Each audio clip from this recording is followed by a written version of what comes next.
10, 9, 8, 7, 6, 5, 4, 3, 2, 1.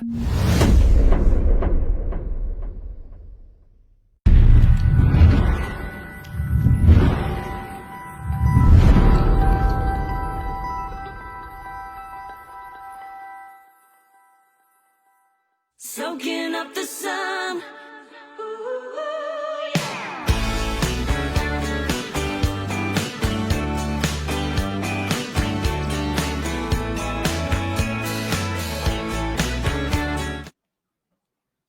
Hi, and welcome to Dax Chats. In this episode, we're speaking to one member of the group, Jetty Road. They are award winners. They have traveled extensively throughout Europe and Canada and even recorded an album in Canada.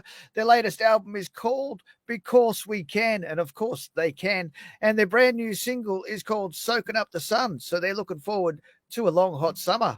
Here is Paula from Jetty Road right now. Hey, Paula, how are you? Hey, Dave, how are you? I'm doing good. So tell me all about a bit of the history of Jetty Road, because you've gone back 2005. You've been around quite a long time. Yeah, it's funny you say that because, you know, it is a long time ago, but it also feels like yesterday. We'd been studying and doing gigs as musicians for a lot longer than that. But yeah, that was our first time where we went up to Tamworth and made the trek, and we went up and busked on Peel Street with an album, and that album had to make our money back so that we could afford the petrol to come back to Melbourne, because we live quite a way away from Tamworth. So, yeah, it was a successful trip for us, and we went back the next year, and yeah, it started going gangbusters. It was great. Yeah, so you've gone and travelled Europe, and you've travelled Canada. I actually had a friend of mine from Canada go, "Oh wow, we've seen this band in Canada a few years back." I was like, "Wow, it's small world." Yeah, we've done a lot of touring overseas, Yeah.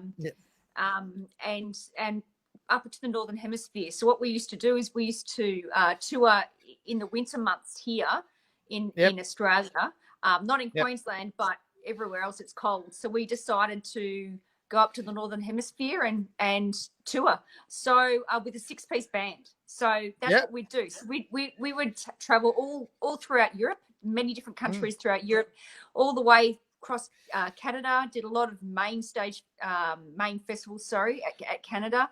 Went into the US, bit into the UK. Yeah, we've done a lot of touring. So it's very nice that they remember us, because that's one of our second homes, Canada. We love it a lot. Yeah, absolutely.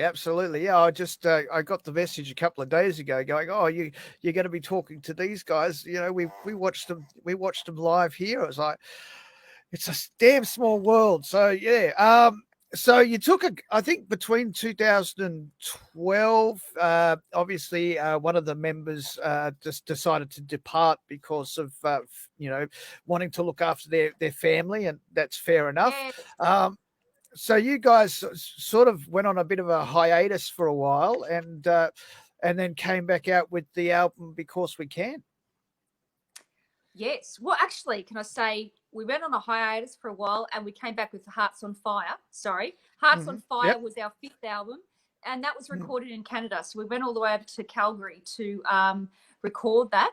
And then we went on, we released that literally not long after we released that, like within months, Lee fell pregnant and with twins.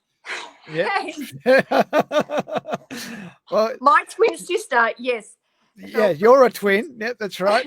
Yes. And then a few months after that, I fell pregnant. So we've been trying for a while, and we decided, it was probably a good time to have family while we could. So yeah, we went on another hiatus, and we had to do the parent thing. And yeah, we did Because We Can, and I think it was a really fun album to do, because instead of I think we just had a different mindset for this album. We wanted to get out there and have fun and do what we love to do. And I think there's nothing more confronting than being a musician or an artist and being a mother with a newborn babies, and you never feel like you're going to get out there and do anything like that ever again. So it was a real challenge for us to do this and do it right. And yeah, we love we're right with the way that it turned out. Yeah, absolutely, and it's a great album. Let me see. I'm trying to remember some of them. Obviously, the single "Because We Can." Then there was "I Don't Want to Be Alone Tonight." There's No Heartbreaks. What's No Heartbreaks. Yeah. What's the Bumps other and song? Bruises. Bumps and Bruises. Bumps and Bruises. That's the one. Yeah. Wow. I mean, it's just a phenomenal album, and every single you've brought out is just brilliant. I think they're all playing on the Country Thunder Network still. So yeah, you're doing very well. Thank you. The brand new song, of course, is called "Soaking Up the Sun." It's winter there, so I guess you're promoting this for summer in Australia. We are. And also to lift our own spirits, because if anyone's spent a Melbourne winter, you know how cold it gets. We get those icy winds up from the south, and it's just it can be pretty brutal. So yeah, we're hoping for warmer days. We're also not sure if you're aware, but we're also in stage 4 lockdown here in Melbourne. I know. I'm very aware. So not only have we got, winter here, but we're also can't go anywhere or do anything and everything's closed. So it's definitely been a winter to remember. And we thought, is this the right song to release? And we went, yes, I think it is. I think we all need a bit of a lift, and we all need to sort of dream of summer and something a bit better. So we decided to keep with the schedule. Yeah, for sure. Now, you've obviously, you just said, you're in lockdown, second time in Melbourne lockdown. It's a strange year for everybody. You guys have had it the worst so far in Australia, which is shocking. And how are you dealing with it? Because, this stage 4 lockdown means you can't travel with any further than 5 kilometers from your house. You can only go out for an hour a day for exercise. You've got a curfew. I think it's like 8:30 at night or something like that. So you have to be at home by 8 o'clock at night. My goodness. Yeah. I mean, how are you dealing with, your twin sister? I don't know how far away she lives from you, but can you see her? And no, well, look, it's just been very, very challenging. That's the word, challenging, because when stage 3 was introduced, and then with stage 2, we could do things because of our work and do these live performances online. Can't do that at the moment. No one can come to our house. So we have been a bit quiet of late. It's been really, really challenging. And even when we've done some of the other live performances, we've had to keep our distances, social distancing. It sort of sucks, because when you're an artist by yourself, a solo artist, you can just pick up your guitar or get the keyboard out and do something, and we just can't do that. So we're trying to stay visual on all our socials to remind everyone that we're still here, and they know that we're still here. But I have to say, Dave, it's an interesting point for Lee and Julian in the band, because they started their house renovations, like the extension, as the COVID rules started coming in March, and so they're actually not at their house at the moment. They're going to and fro to work on their house, because they're allowed to do that. But it's been it's really been a bizarre time. I feel like that if we were to do some songwriting right now, it would be about this situation, and I don't think I want to really remember it. So for all the wrong reasons. So I'm not sure what's going to come out of this era, I suppose.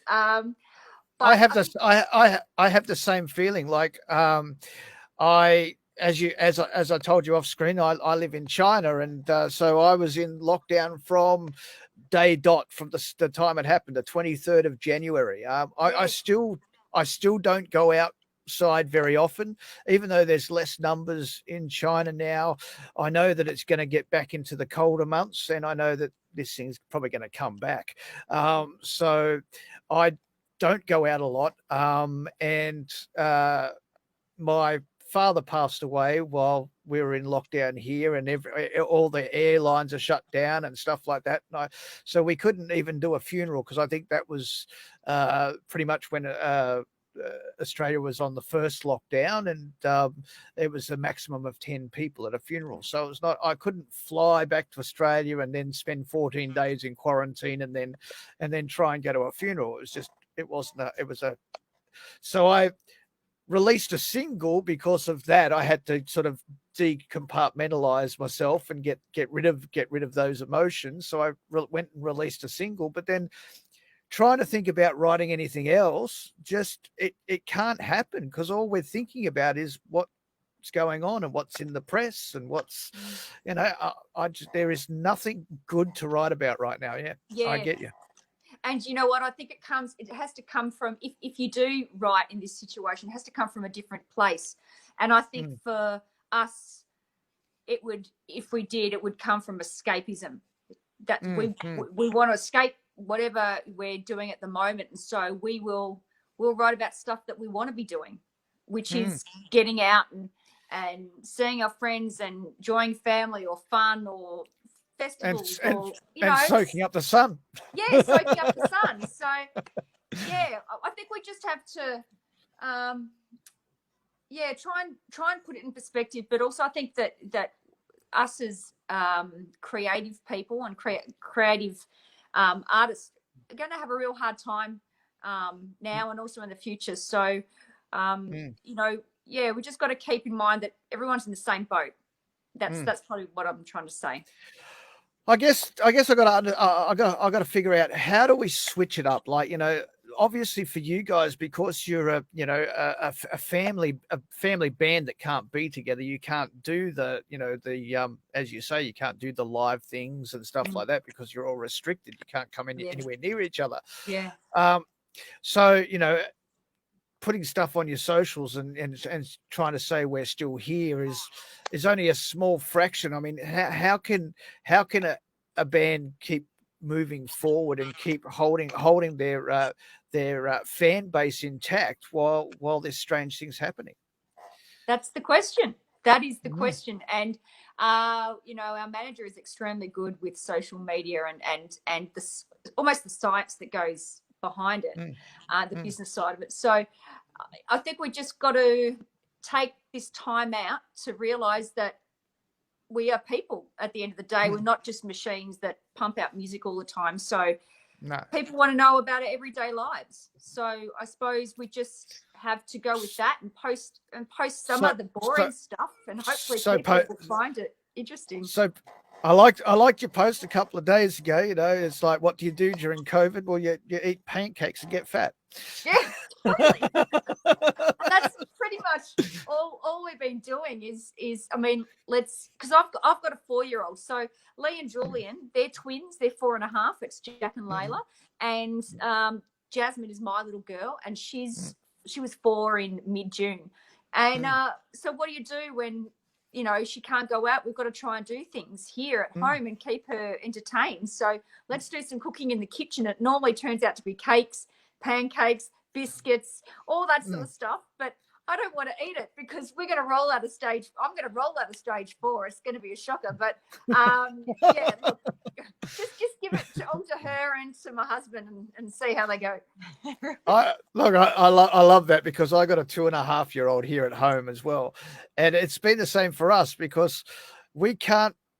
He doesn't go outside to have physical play and stuff. So we've got to do stuff around the house and stuff like that. So I totally get your point, because we're still not going outside. So it's tough. It's tough. And when I say music's a challenge, Dave, it's not just that. It's the children that are the challenge too. So I just thank our lucky stars that we're not actually homeschooling. The kids aren't in primary school at the moment. So, yeah. Yep. They're on holidays right now, aren't they? I think so. I don't know. No, but I mean, you'll be going to school next year, won't you? The kids will all be going to school next year. No, they won't be old No? enough. We're going to be Oh, so yeah, and Jack and Layla's birthday is actually in start of January, so it's probably best to just leave them, hang them back, and put them in a bit later. No problem. So, I guess what I need to ask now is, where are you looking ahead to? Because Melbourne's borders are closed. Actually, pretty much all the states' borders are closed again. Do we talk about Tamworth? Is that something we can talk about? I don't know. I hope it goes ahead. But I don't know at this stage how. I really everyone else is, I find it hard to, because we're in such isolation, to look outside our states and see what's going on. But all it takes is one little thing to start growing a cluster, and things get shut down again. So I desperately hope that it goes ahead. This is what I say, because obviously there's growing clusters in New South Wales again, and New South Wales's restrictions are getting tougher. New cases have just come. There was a report this morning that new cases have just entered Queensland again. So not looking good for Queensland either. So the eastern seaboard of Australia is not looking really good right now. But when it comes to Tamworth, for me, all right, Tamworth's a huge festival, and as someone else has said to me, it's multifaceted. You've got the Tamworth Regional City Council doing their bit, and then you've got each individual venue doing their bit. So it's a multifaceted event that draws 60-odd thousand people into this one city over these 10 days. If one person has that virus, it's just going to blow up. And I just don't see that it's a good idea to even think about putting Tamworth on next year. It's a sad thing to say, but that's what I feel. Yeah. Oh, look, to me, I think that when artists go up to Tamworth, they've got to sell as many tickets as possible to make as much money, because Tamworth is a big festival. It costs to go up there, and there's a lot of costs. So to say that social distancing would be happening up there in the venues is an interesting one, and it's happening in venues at the moment. But Tamworth's a different kettle of fish. So I don't see how social distancing would work in the pubs and the clubs. So to speak, with all those people. So, look, hopefully I'm proved wrong. I hope that it still goes ahead, because it would be sad if it didn't. But, maybe they could think of another way to do it. But, yeah, at this stage. I just think like they did with Hats Off to Tamworth, it should be a virtual event. But instead of doing it at a virtual event where it's just these events take place on the Facebook page, maybe they should think about doing some ticketed events, which has been starting to happen. I've seen some ticketed live events happening, and possibly maybe a drive-in event or something like that. Yeah, and that could definitely work. It's it is interesting, because I think that this whole year has been really put on standby, so to speak, and so many shows. I mean, there's been a 2-month tour that we've had to cancel until next year. So it's not only whether or not people can actually physically, like whether or not the restrictions allow it for people to go to Tamworth, but can people afford to? Because their livelihoods have been taken away for how long now? Correct. So, it's just it's an interesting thing to think of. I don't know the answer. I hope it does. Well, I think, moving forward, I think if this thing does die down, or if there is a miracle Vaccine. cure or of some vaccine, like, who knows what's going to happen. But I mean, I think if 2021 starts looking good, I think everybody's going to party twice as hard. I tell you, I said to my husband the other day, when that day comes out where there's a vaccine, and it starts being pumped around, we're going to buy a really, really, really expensive bottle of champagne and just go nuts.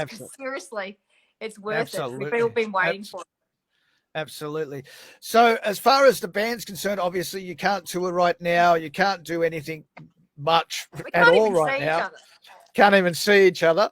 But what's coming down the line for Jetty Road? Okay, well, Soaking Up the Sun is the last single release that we're doing from our album Because We Can. And it's not even a year old yet, which is a bit sad, but we're going to be working on some new tunes. So cool. Yeah, we're going to be, hopefully we'll be releasing some new music maybe the beginning of next year or the first part of next year anyway. So first quarter of the next year. That sounds good. And with international travel really destroyed right now, how long do you see before you can actually go and trip over to the Northern Hemisphere again? Well, the kids make it a bit more difficult these days than what they used to. But we firmly want to get back. We really, really do, because it's been such a large part of our career to date. So, and we want to be able to show the kids what we've done in the past and who we are, and other countries around the world. I think that's really important for kids to be able to do that. So, look, when it happens, we're hopefully going to be starting to book some overseas festivals, and we'll go from there. But yeah, we'll definitely be on board with that, because we've never been to China though. Never been to China. Well, that's what I was just about to say. If all of this becomes successful that we're doing now, we can figure out a way of monetizing the radio station, Dax Chats, the whole thing. The next step for this whole thing is to actually do some Country Thunder festivals in China. Yeah. So that's on the cards. It's obviously a big thing, and right now there is nothing I can do, to try and figure out how to make it work, because we can't even fly to Australia right now. There's no flight between Australia and China at all. Yeah. So it's don't worry. There'll be light on the end of the. There's light at the end of the tunnel. Once that vaccine comes through, there'll be light at the end of the tunnel, and everything will hopefully start to slowly peel back. But yeah, we'd love to come and play at the absolutely if and when it comes about. Well, I'm hoping. I've got Ian Burns has said he wants to come, and now you guys have said you want to come. So I've got some people that are interested. So now I just got to make it happen, right? So it's funny, because my husband is he's half Chinese Malay, and he we just, obviously he does, but I love Asian food. I could eat Asian food 7 days a week and not have an issue. So I'd also I'd go there for the music, but I'd seriously go over there for the food as well. Absolutely. All right, Paula. Well, thank you very much for your time. It's been wonderful to speak to you for the first time, and I hope we do it again and again and again. Thanks for having me. No worries. All right. You have a good night. You too. See ya. Bye. You too. All right, that was Paula from Jetty Road. Their brand new song is called Soaking Up the Sun. It is playing on the Country Thunder Network, so you can obviously request it on the player on our website, or you can vote for it in the Country Thunder 20. You can also get it on all your favorite downloading and streaming platforms. Until next time, this is DJ Dax for Dax Chats, and we're proudly supported by Neon Horse in Stanhope, Victoria. See you later.